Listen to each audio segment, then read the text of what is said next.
Merci beaucoup Karine pour ces précisions. La tempête Xynthia a aussi frappé fort la nuit dernière en Charente-Maritime, causant la mort de plusieurs personnes et d'importants dégâts. La Rochelle a été particulièrement touchée. Sur place, Anne Guillet et Alain Darigrand. Ils n'ont que leurs bras pour évacuer cette femme âgée. Après la tempête, tout le quartier est inondé et les pompiers sont débordés. Alors, on s'aide entre voisins. Là, je sors monsieur pour le mettre hors de l'eau, au chaud. Puis après, moi, j'essaie de retourner chez moi, sauver ce que je peux.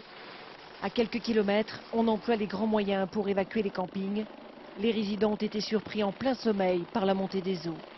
Car au milieu de la nuit, la mer déchaînée est passée par-dessus les digues.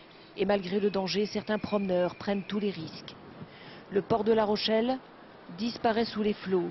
Les bateaux se retrouvent au-dessus des voitures et les piétons dans l'eau. En fait, c'est très dangereux parce qu'on a surtout peur des bouches d'égout. Alors, on ne sait pas trop où on marche, où on va. C'est assez inquiétant, on n'a jamais vu l'eau aussi haute. On n'a jamais vu l'eau atteindre ces niveaux-là. Et pourtant, là aussi, des automobilistes s'aventurent dans l'eau malgré les conseils de prudence. Ils sont rapidement pris au piège. Certains parviennent à se dégager. D'autres tentent en vain de récupérer leur véhicule. Non, la voiture qui allait.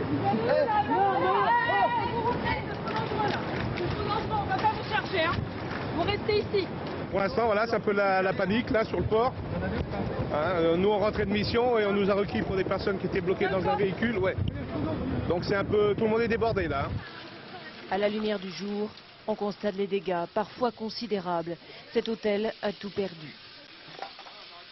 On avait donc des vagues ici de plus d'1,50 m donc sur la route, donc c'était énorme quoi. Donc, Ça détruit ça a tout détruit. Tous les effets personnels ont fait le tour en fin de compte de l'hôtel. Ils sont revenus par une autre entrée, donc c'était vraiment apocalyptique. En Charente-Maritime, 6 personnes ont péri dans la tempête et 2 autres sont portées disparues. Un bilan peut être encore provisoire. Nous allons rejoindre